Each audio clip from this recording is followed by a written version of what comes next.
Mbak. Selamat siang. Gimana? Ada yang bisa dibantu? Gimana kabar di Hong Kong, Mbak? Sehat? Sehat, terima kasih.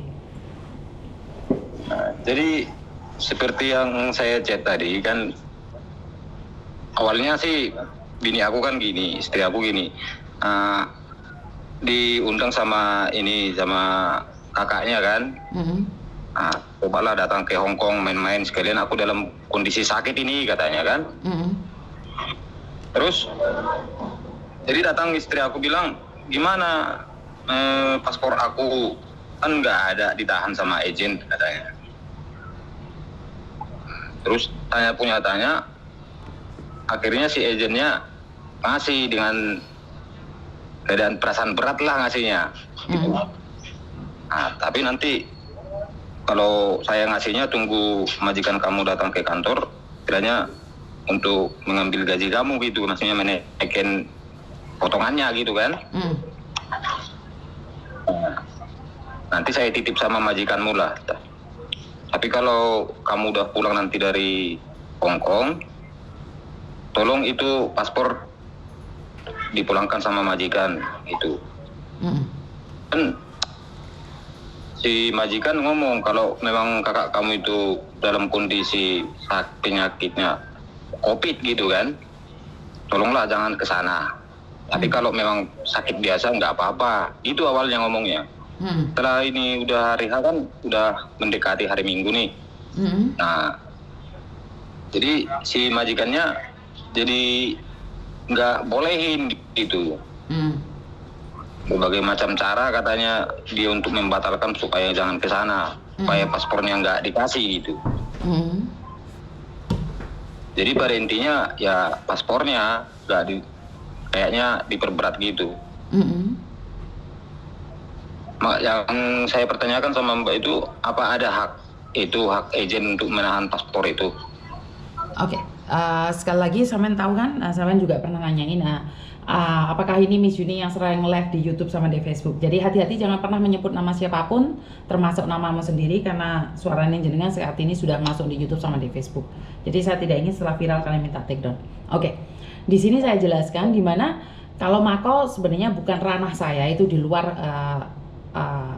yang saya tahu. Tapi saya pernah bekerja di Makau dan saya tahu apa yang terjadi di Makau sana. Ini pertanyaannya, istrimu di Makau berapa lama sih sebenarnya? 3 bulan ini lah Mbak, masih. Oke, kan masih 3 bulan. Istrimu sudah non atau X? X Mbak. X mana? X Hong Kong? X Macau? Taiwan. X Taiwan. Oke. Sekali lagi nih, kalaupun berani menantang di luar yang saya akan jelaskan berikutnya ya. Seandainya nih majikan tidak suka dan tidak cocok, sudah siap kehilangan pekerjaan?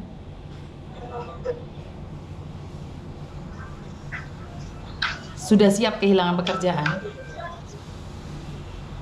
Kalau masalah hilang pekerjaan, ya si majikannya suka sama dia, tapi cara majikannya untuk membatalkan itu berbagai macam cara gitu untuk supaya paspornya nggak dikasih gitu. Iya, kan? Kalau masalah kerja tidak ada hubungannya kan gitu Mbak.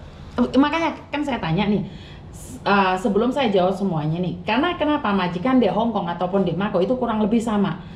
Karena kalau kamu ambil paspor nih, takutnya kan, apalagi kamu masih baru. Ya mereka kan khawatir kamu baru terus kamu kabur. Itu mereka yang khawatirkan. Atau paspor digadekan. Itu yang mereka khawatirkan sih sebenarnya.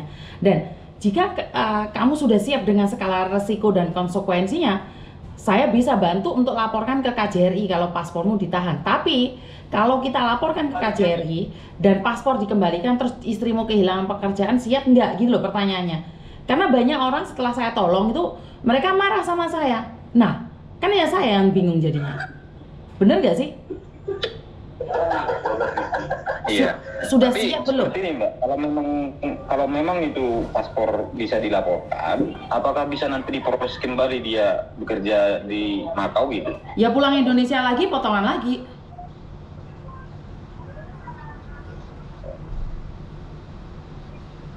Jadi sisa potongannya gimana Mbak kalau memang itu jadi bermasalah nanti? Lo kan gini loh Mas, itu kan konsekuensi saat kamu saya cerita ini tidak semua ya, makanya saya nanya nih, sudah siap dengan konsekuensinya enggak? Karena kalau saya bantu nih, saya gerak cepat nih untuk meminta paspornya. Tapi kalau kehilangan pekerjaan itu dia siap belum? Hanya pingin datang ke Hong Kong karena kakaknya sakit. Kan kita keluar negeri tujuannya bekerja, Mas. Benar gak sih? Banyak orang yang sakit di sini ya memang nggak bisa besuk. Ya namanya ikut orang, kita sama-sama ikut orang, benar gak sih? Kan majikan sekarang tidak mengizinkan dia untuk ke Hong Kong, benar tidak? Dengan berbagai alasan paspornya tidak diberikan, betul atau tidak? Iya. Lah iya, apakah siap dengan konsekuensinya nih? Kehilangan pekerjaan. Dan masnya kan bilang, oh majikannya baik kok, nggak ada masalah. Ya, kalau nggak ada masalah kita laporin aja. Tapi kalau dilaporin majikan marah, terus konsekuensinya istrimu kehilangan pekerjaan, siap nggak? Itu loh pertanyaannya. Karena apapun yang kita lakukan itu punya resiko, Mas.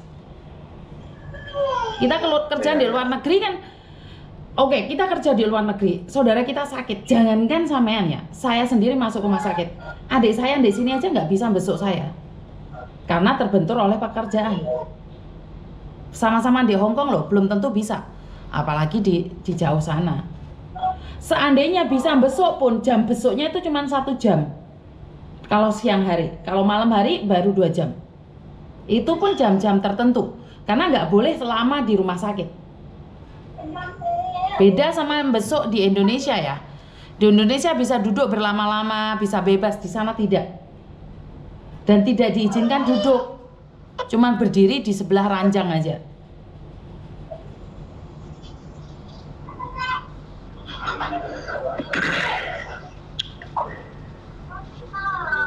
Ya mungkin kalau memang terima risiko, mungkin saya pertanyakan dulu sama istri kan, Mbak. Betul, makanya kan saya tuh selalu tidak bisa menjawab kalau orang lain yang menanyakan.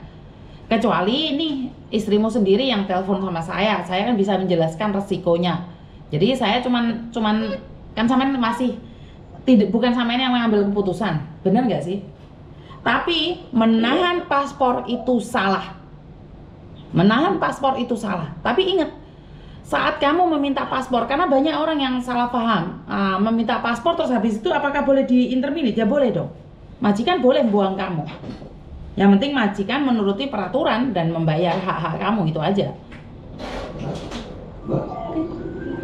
Iya. Ada yang lain lagi? Cuman itu yang saya pertanyakan, Mbak. Kalau bisa nanti saya sampaikan sama istri, biar langsung istri call Mbak kan? Oke, siap.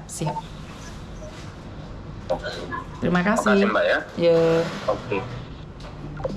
Oke, kamu masih bekerja baru 3 bulan di Macau dan ingin datang ke Hong Kong. Apakah sudah punya blue card ya? Saya kurang tahu nih, banyak sudah punya blue card apa belum? Karena yang tanya adalah suaminya. Jadi saya tidak ada pertanyaan yang lebih banyak lagi karena saya tidak tahu suaminya tahu detailnya apa enggak. Setahu saya nih sebelum punya blue card pun kamu nggak bisa masuk ke Hong Kong gitu loh. Jadi banyak term and condition yang harus kamu lalui, kamu lakukan. Jadi buat teman-teman, kalau niat kerja ya kerja ya. Kalau nggak niat kerja, saya tahu orang sakit, tapi masalahnya sama-sama di Macau pun belum tentu bisa besuk loh. Apalagi kamu posisinya ada di Macau dan saudaramu ada di Hong Kong. Jadi buat teman-teman fokus sama tujuan kita deh, jangan berpikir yang lain-lainnya lagi. Karena kalau kamu tujuannya ke Macau bekerja, ya udah bekerja, nikmatin di sana. Dan untuk saudaranya yang ada sakit di Hong Kong, apa yang kamu harapkan dari keluargamu yang ada di Macau untuk bekerja? Juga nggak bisa nemenin. Kalau memang kamu butuh sesuatu dan kamu butuh bantuan, sebenarnya buat mbaknya yang sakit di Hong Kong ini boleh mencari saya, atau kalau minta pampers atau minta tisu, minta apapun. Posisi ada di rumah sakit, saya kalau ada waktu dan ada kesempatan, saya bisa memberikan waktu dan bantuan. Jadi buat teman-teman, terima kasih sekali yang sudah memberikan informasi tentang apapun di luar sana. Saya ucapkan banyak-banyak terima kasih. Benar yang dikatakan oleh banyak orang bahwa Miss Yuni nggak perlu nyari narasumber karena sudah banyak narasumber yang mencari Miss Yuni. Makanya Miss Yuni tidak usah bingung apa yang perlu dibahas tiap hari, dan itu adalah kelebihan dan anugerah dari Tuhan. Dan kurang lebihnya saya minta maaf. Wassalamualaikum warahmatullahi wabarakatuh. Berkat Tuhan mengalir atas hidup kita semua. Semoga semua makhluk hidup bahagia dan terima kasih. Bye bye.